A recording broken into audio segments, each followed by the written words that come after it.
Assalamu alaikum, que la paz de Dios sea con todos ustedes.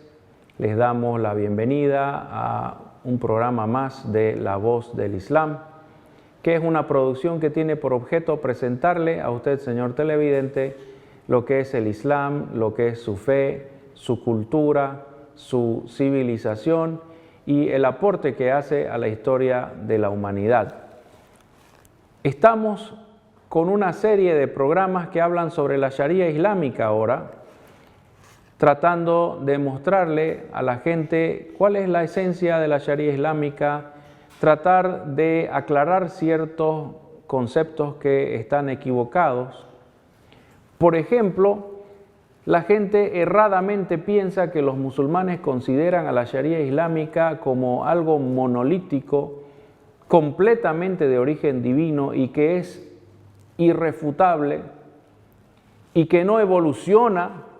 Constantemente los que odian a los musulmanes dicen que estos musulmanes quieren practicar algo del siglo VII y quieren volver a andar en camello, cuando la realidad no es así.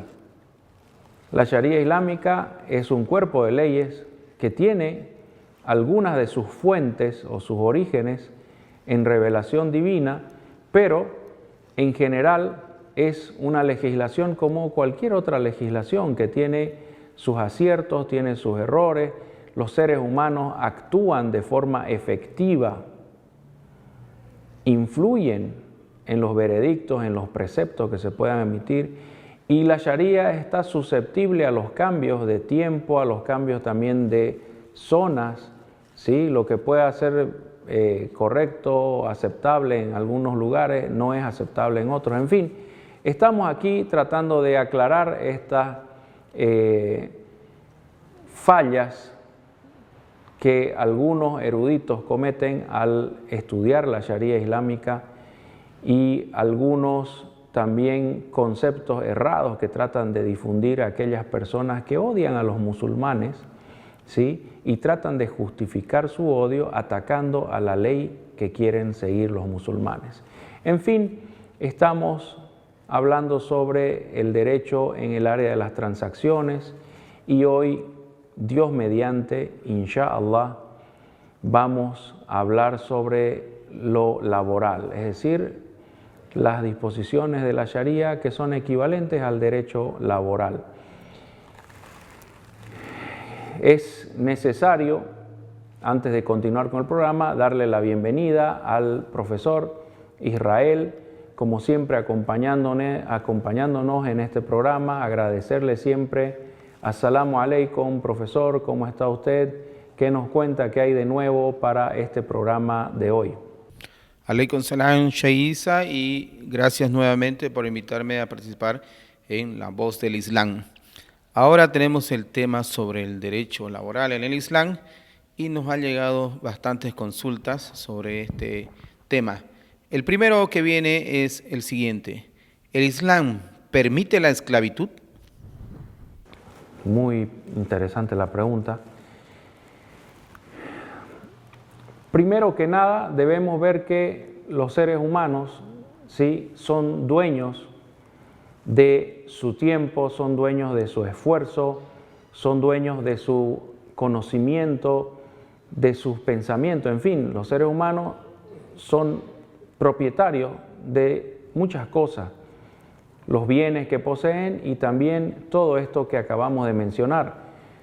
El profeta Muhammad nos dice que Dios, en el día del juicio final, que es uno de los pilares, como ustedes recuerdan, de la fe en el Islam, que los seres humanos después de muertos van a ser resucitados, congregados y juzgados, ¿no es cierto?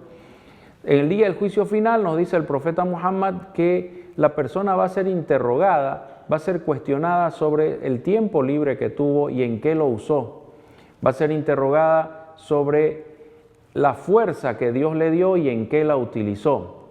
Va a ser interrogada sobre los bienes que Dios puso a su disposición, que le dio, digamos, como propiedad, y en qué los utilizó.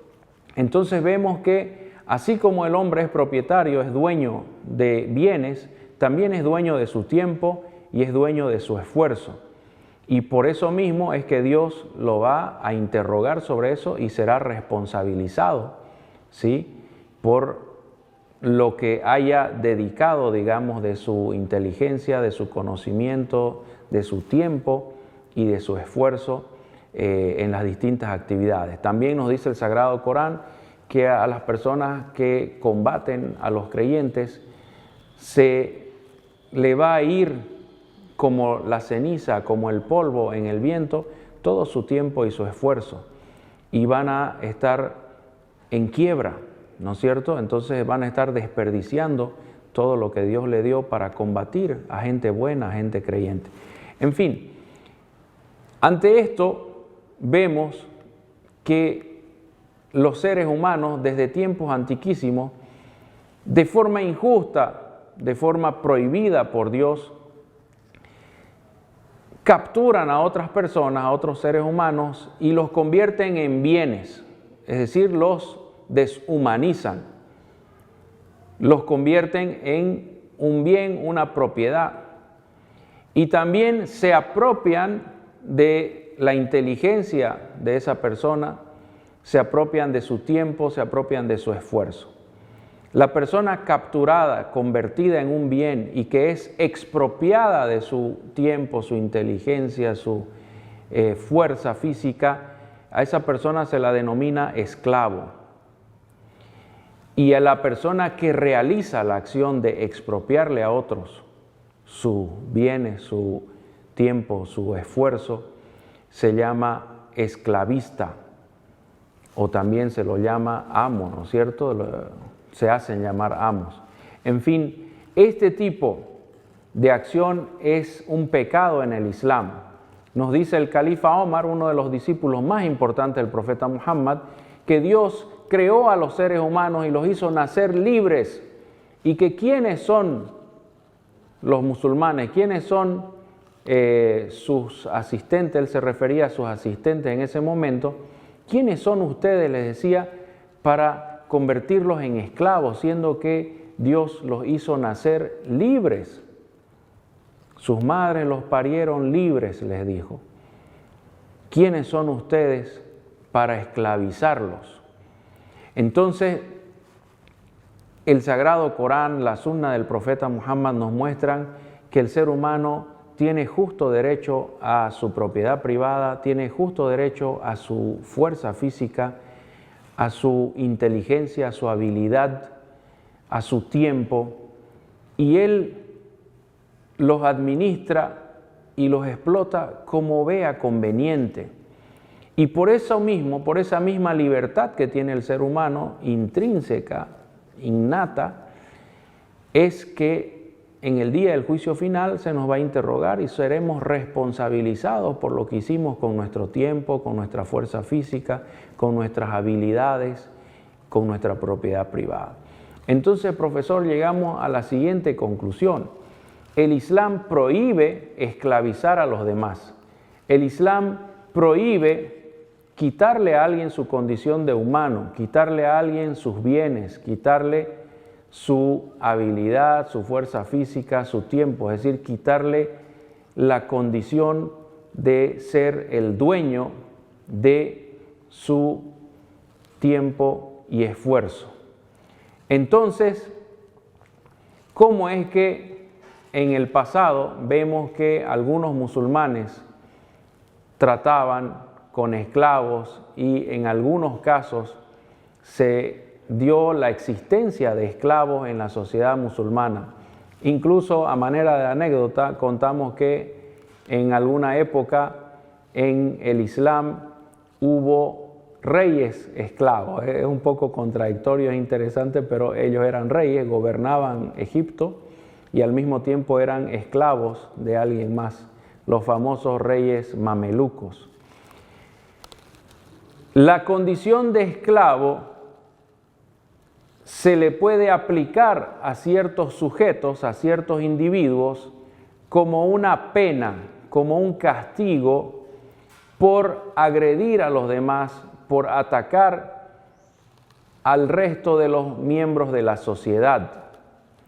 Los que son hostiles contra la sociedad de los creyentes, los que son hostiles contra los demás, esas personas que agreden físicamente, que le quitan sus bienes a los demás, los que son hostiles, esas personas, si son capturados, están sujetos a ser convertidos en esclavos. Entonces la esclavitud en el Islam es algo similar a, en la sociedad occidental, las penas de cárcel. Hay la cadena perpetua, hay 30 años, 40 años, 10 años con derecho a libertad condicional. En fin, el Islam aplica la condición de esclavo a aquel hostil, aquel enemigo declarado de la sociedad, aquel antisocial que es capturado por las fuerzas del Estado Islámico, por la autoridad. Aquí es muy importante, el profeta Muhammad conoció esclavos durante su vida y recomendó a los musulmanes que traten de liberar la mayor cantidad posible de esclavos, pero que no lo hagan de forma radical, de forma abrupta, violenta, sino que lo hagan a través de comprar los esclavos y darles su libertad legalmente. Es decir, que sea un proceso gradual que no afecte a la economía ni que afecte también al aparato productivo de una sociedad. Cada vez que un musulmán comete cierto tipo de pecados, la única forma de expiarlos, la única forma de expiar esos pecados es a través de la manumisión, que es liberar a un esclavo. Entonces los musulmanes, desde tiempos del profeta Muhammad sallallahu alaihi wasallam, que la paz de Dios sea con él, conocieron esclavos y tuvieron esclavos que habían heredado de tiempos preislámicos. Pero estos esclavos constantemente y frecuentemente eran liberados por sus dueños, o los musulmanes iban a otros lugares y compraban a estos esclavos para liberarlos. Liberar a un esclavo es una acción loable en el Islam, muy recomendada por el Corán y muy recomendada por el profeta Muhammad, la paz de Dios sea con él. Algo más, si una persona por X o Z motivo tiene un esclavo, debe tratarlo como si fuera un familiar. El esclavo debe tener la misma vestimenta que el amo. El esclavo no tiene su dignidad mellada, no se lo debe humillar, no se lo debe golpear o dañar físicamente.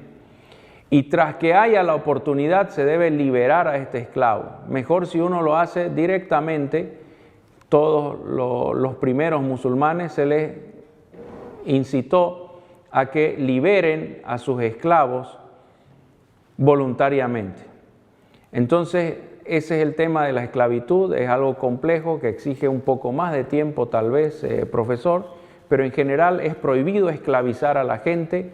Y los únicos que pueden caer en la condición de esclavos son aquellos antisociales, aquellos hostiles contra la sociedad que asesinan, matan, roban y luego son capturados por la autoridad de los musulmanes y a manera de castigo se los confina a la condición de esclavos que obviamente ese es su castigo en esta vida para que Dios no los juzgue en la otra vida por venir. Aparte de eso, el musulmán tiene totalmente prohibido esclavizar a cualquier persona. ¿Tenemos alguna otra pregunta? Gracias, Sheikh Isa. Sí, en la misma línea tenemos la siguiente consulta sobre la explotación laboral y cómo deben ser los contratos laborales en el Islam. Bien, la explotación laboral consiste en apropiarse indebidamente del tiempo, la habilidad, el esfuerzo o cualquier servicio que pueda prestar una persona. Cuando nosotros lo hacemos a través de la fuerza, esclavizándolo, obligándolo a trabajar como hacían los faraones, por ejemplo, en las pirámides, ¿no? Hacían trabajar a la gente, aunque se ha comprobado que varios de esos también recibían sueldo. Pero bueno, si le quitamos su tiempo, su fuerza física, su esfuerzo a la persona y le quitamos la capacidad de decidir cuándo la va a utilizar y para qué la va a utilizar, entonces estamos cometiendo explotación laboral. Y eso es un pecado en el Islam, es un pecado gravísimo. Es como robar, es como cometer, digamos, un fraude en una transacción comercial. Usted sabe que los bienes y los servicios pueden actuar, es decir, actúan de forma similar en el comercio en el Islam. Entonces, el que roba un bien o roba un servicio, es decir, explota al que ofrece ese servicio, están cometiendo casi el mismo tipo de pecado. Este pecado suele convertirse en un delito y los que explotan laboralmente a sus trabajadores son susceptibles a multas, son susceptibles a ir a la cárcel o también a la humillación pública, o incluso puede ser que se les aplique un tipo de castigo corporal en público para que otras personas no se animen a la explotación laboral. En fin, hay varias formas, pero en general todas están prohibidas, profesor. Ahora, la pregunta decía también, ¿cómo deben ser los contratos laborales en el Islam? Un contrato laboral, al igual que un contrato de compraventa, debe tener todas las condiciones bien especificadas, todos los requisitos, todas las condiciones deben ser aclaradas desde el principio. Se le debe explicar, por ejemplo, al funcionario si él va a trabajar cobrando por mes, si él va a trabajar en un área, en una jurisdicción específica o en un periodo de tiempo específico, en un turno, jornal, semanal, quincenal, en fin. El contrato debe ser bien exhaustivo y bien explícito de cada una de las condiciones laborales. Se debe también tomar en cuenta las normas de seguridad y sobre todo, profesor, esto lo debemos tomar muy en cuenta en estos nuestros países. Al obrero, al que sirve, al que da cualquier tipo de servicio, al que presta un servicio, se le debe pagar antes que se le seque el sudor, como dice el profeta Muhammad. ¿Qué significa esto? ¿Que si uno no suda no le pagan? No. Significa que si nosotros nos comprometemos a pagar el lunes debemos pagarle al trabajador. Y si por X o Z motivo no le podemos pagar el lunes, debemos ir a pedirle perdón. Debemos ir a disculparnos y decirle que inmediatamente tras que nosotros podamos le vamos a pagar y que él tiene la libertad de mantener esa relación laboral, incluso tiene la libertad de denunciar a su patrón ante las autoridades correspondientes. En el Islam es un pecado gravísimo defraudar al que presta un servicio, defraudar al obrero. Es un pecado gravísimo. Aquella persona que se apropia del tiempo, el esfuerzo y las habilidades de otro es como si le estuviera robando su propiedad. Entonces, los contratos deben ser lo más específicos, lo más detallados posible, profesor, y obviamente no deben contener ninguna situación ilícita o pecaminosa. Por ejemplo, no deben incluir algún tipo de usura o algún tipo de intercambio de sustancias que son prohibidas en el Islam, como pagarles con alcohol. Lamentablemente es una realidad en muchos lugares de América Latina, ¿no?, que les pagaban a los peones con alcohol, ¿no es cierto? Eso es totalmente prohibido y no puede existir un contrato laboral en el Islam que incluya este tipo de condiciones. Cuéntenos, profesor, ¿qué más? ¿Hay alguna otra pregunta? ¿Cómo estamos con las preguntas? Gracias, Sheikh. Nos llega una sobre la misma línea y nos dice así: entonces, ¿qué nos dice el Islam sobre las prestaciones de servicio? Bien, ya hemos ido anticipando un poco. Primeramente, ver que partiendo del hecho de que la persona es propietaria, es dueña de su tiempo, es dueña de su fuerza física, de sus habilidades laborales, sus habilidades intelectuales, en fin. Cuando la persona decide voluntariamente ponerlas al servicio de otro, ese momento decimos que está prestando un servicio. Y como le digo, estas habilidades que son parte del servicio son al igual que los bienes. Entonces se puede intercambiar un bien por un servicio.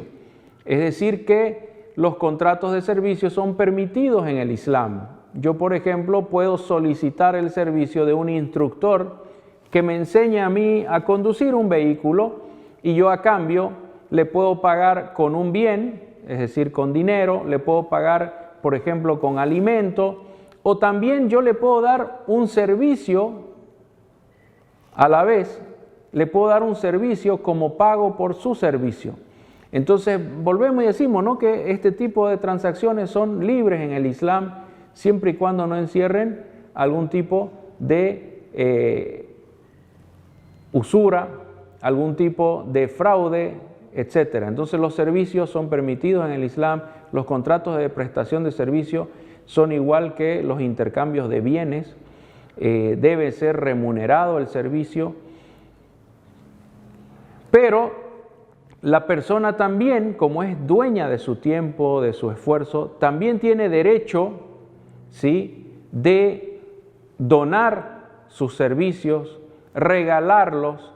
Incluso tenemos registro de un matrimonio que se celebró donde no había que darle a la novia, a la esposa, como dote. Es decir, que el novio no tenía nada, no poseía nada. El profeta Muhammad le dice, ve y busca en tu casa, aunque sea un anillo de hierro, aunque sea algo para darle a la novia. Y el hombre iba y buscaba en su casa y no encontraba, no podía encontrar nada, era pobre. Lo único que poseo, le dijo al profeta, es la ropa que tengo puesta. Y si me la saco para dársela a ella, voy a andar desnudo por la calle. Entonces vemos que el profeta Muhammad utilizó el servicio para reemplazar al bien. La dote es un bien valuable que se le da a la esposa, ¿no es cierto? El esposo le da a la esposa como señal de su compromiso con la relación matrimonial. Este hombre no tenía que dar, entonces se le da la opción de que él le enseñe algo a la esposa, le preste un servicio de instruirla en la recitación del Sagrado Corán, y eso se convertiría en la dote, porque ese servicio tiene un valor, ¿ya? Entonces serían las mismas condiciones casi como en las compraventas, en las transacciones comerciales donde hay intercambio de bienes, porque los servicios pueden ocupar el lugar de los bienes en el Islam. ¿Qué más tenemos como pregunta? Gracias, Sheikh. Y ahora tenemos de la otra línea de parte del prestamista. A ver, nos llega así. ¿Qué pasa con los obreros que son negligentes en su trabajo? Buena pregunta, ¿no? ¿Qué pasa si uno, siendo obrero, con la excusa de que es pobre, con la excusa de que es proletario, hace mal su trabajo, es negligente? En este caso, estaríamos cometiendo el mismo pecado que un patrón que no paga, un patrón que es fraudulento, que es explotador. Porque la prestación de servicio se hace a cambio de algo, ¿no es cierto? Puede ser un pago en efectivo, puede ser un trueque o por recibir otro servicio. Entonces, si yo soy negligente como obrero, significa que yo prometí una cosa, me comprometí en el contrato de prestación y no estoy cumpliendo. Entonces, estoy apropiándome de los bienes del contratante ilícitamente. Le estoy robando su propiedad al que me contrató. Le estoy robando tal vez su tiempo, su esfuerzo también, si es un intercambio de servicio. Entonces, profesor, lo tenemos que tener bien claro aquí. El obrero o el prestador de servicio que es negligente, que no cumple con lo que está establecido en su contrato de servicio, es un ladrón, es alguien que está apropiándose injustamente, está usurpándole al patrón su dinero, sus bienes, que son el pago, el salario o la remuneración por los servicios. La negligencia laboral entonces es un tipo de robo, es decir, es un tipo de apropiación indebida de los bienes de la otra parte en la transacción. Y así como el patrón, el dueño de una empresa, el rico, puede robarle al obrero su esfuerzo, su fuerza física, así también el obrero le puede estar robando al patrón al ser negligente en el trabajo, al no cumplir con lo que se comprometió. Siempre y cuando el contrato sea un contrato lícito, sea un contrato legítimo que no incluya cosas imposibles o cosas que son ilícitas. Creo que tenemos una pregunta más, puede ser, no, al tiempo nos da apenas para una pregunta más, profesor. Cuéntenos, ¿hay o no hay? Gracias, Shay. Sí, tenemos una así muy rápida que dice así: ¿puede haber una sociedad entre el capital y el labor? Una sociedad entre el capital y la labor. Sí, son esas sociedades que se llaman en español riesgo compartido, joint venture, y también pueden tener otras formas. Uno de los socios aporta con capital, aporta con un bien, ya sea dinero o algún otro bien para comerciar, y el otro socio aporta con su tiempo, con su esfuerzo, ¿sí? Con su experiencia. Y sí, eso es lícito en el Islam. Como le digo, toda transacción es permitida, es lícita siempre y cuando no incurra en algún pecado.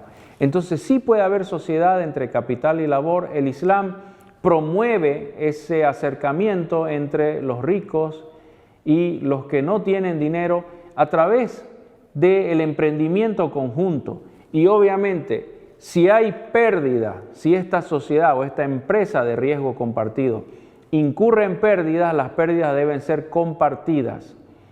El que invierte su capital lo puede perder y el otro socio que está invirtiendo su tiempo o tal vez su fuerza física la pierde también en caso de que la empresa incurra en pérdida. Entonces sí puede haber este tipo de sociedades con condiciones bien claras, bien explícitas. Toda transacción es permitida en el Islam. El mercado laboral, comercial es abierto, es libre en el Islam, siempre y cuando no dañemos a los demás, no les quitemos su propiedad, su tiempo o su fuerza física o habilidades. Entonces, ya el tiempo se nos fue. Les agradecemos y los esperamos en otro programa más de La Voz del Islam. No se olviden que pueden dirigir sus preguntas a las direcciones que aparecen en su pantalla. As-salamu alaikum, que la paz de Dios sea con ustedes.